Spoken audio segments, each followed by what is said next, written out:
এই বিশাল মহাবিশ্ব, যার শুরু বা শেষ আমরা জানি না, কোটি কোটি নক্ষত্র আর গ্যালাক্সির ভিড়ে আমাদের এই পৃথিবীটা একটা ধূলিকণার চেয়েও ছোট।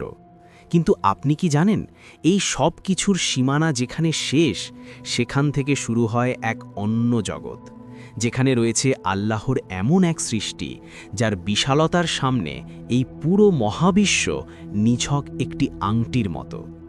আজ আমরা জানব সৃষ্টির সেই সর্বোচ্চ শিখর আরশ সম্পর্কে। আরশ আরবি শব্দ, যার শাব্দিক অর্থ হল সিংহাসন বা উচ্চ আসন। ইসলামী আকিদা অনুযায়ী এটি মহান আল্লাহর এক অনন্য সৃষ্টি, যা তার সার্বভৌমত্ব, রাজত্ব এবং অসীম ক্ষমতার প্রতীক। পবিত্র কুরআনে ২৫টি স্থানে আরশের আলোচনা এসেছে।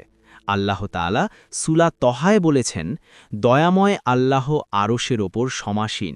তবে মনে রাখতে হবে, আল্লাহর এই সমাসীন হওয়া কোনো সৃষ্টির মতো নয়, বরং আরশই তার কুদরতের মুখাপেক্ষী। আরশ কতটা বড়? কল্পনা করা যাক আমাদের এই দৃশ্যমান মহাবিশ্বের কথা। রাসূলুল্লাহ এর একটি হাদিসে আমাদের মাথা ঘুরিয়ে দেওয়ার মতো তথ্য দেয়। তিনি বলেছেন, ৭ আসমান আর ৭ জমিন যদি একটি বিশাল মরুভূমি হয়, তবে আল্লাহর কুরসি হল সেই মরুভূমিতে পড়ে থাকা একটি ছোট আংটির মতো। আর সেই কুরসির তুলনায় আরশ হল ঠিক ততটাই বড়, যতটা বড় ওই মরুভূমিটি আংটির তুলনায়। সুবহানাল্লাহ। আরশের অবস্থান হল সমস্ত জান্নাতের উপরে। জান্নাতুল ফিরদাউস হল জান্নাতের সর্বোচ্চ স্তর, আর এর ছাদ হল আল্লাহর আরশ।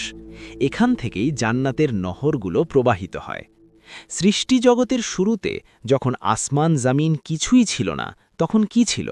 সূরা হুদে আল্লাহ বলছেন, এবং তার আরশ ছিল পানির ওপরে। অর্থাৎ জগৎ সৃষ্টির আগে বিশাল এক জলরাশির ওপর আল্লাহর আরশ বিদ্যমান ছিল।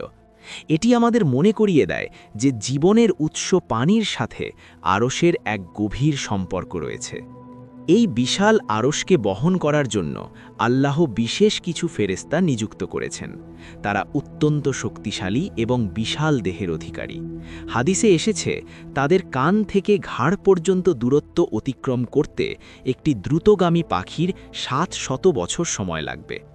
বর্তমানে ৪ জন ফেরেশতা আরশ বহন করছেন, কিন্তু কিয়ামতের দিন তাদের সংখ্যা হবে ৮। তারা প্রতিনিয়ত আল্লাহর তাসবিহ পাঠ করছেন এবং মুমিনদের জন্য ক্ষমা প্রার্থনা করছেন। কিয়ামতের সেই ভয়াবহ দিনে, যখন সূর্য মাথার ঠিক উপরে থাকবে এবং মানুষ নিজের ঘামে হাবুডুবু খাবে, তখন আল্লাহর আরশের ছায়া ছাড়া আর কোনো ছায়া থাকবে না। রাসূল আমাদের শুনিয়েছেন আশার বাণী। ৭ শ্রেণীর মানুষ সেদিন এই বিশেষ ছায়ায় আশ্রয় পাবেন। তাদের মধ্যে আছেন ন্যায়পরায়ণ শাসক, সেই যুবক যার যৌবন কেটেছে আল্লাহর ইবাদতে, এবং সেই ব্যক্তি যার অন্তর মসজিদের সাথে লেগে থাকে। আরশের এই শীতল ছায়া হবে সেদিন মুমিনদের জন্য শ্রেষ্ঠ উপহার। আরশ কেবল একটি স্থান বা বস্তু নয়, এটি আল্লাহর মহিমা ও শ্রেষ্ঠত্বের এক জীবন্ত নিদর্শন। আরশের বিশালতা আমাদের মনে করিয়ে দেয় যে আমরা কত ক্ষুদ্র আর আমাদের সৃষ্টিকর্তা কত মহান। আমরা যখন সিজদা করি, তখন আমরা সেই মহান সত্তার কাছেই মাথা নত করি, যার আরশ এই মহাবিশ্বের চেয়েও বিশাল। হে আল্লাহ, আমাদের কিয়ামতের দিন আপনার আরশের নিচে আশ্রয় দান করুন। আমিন।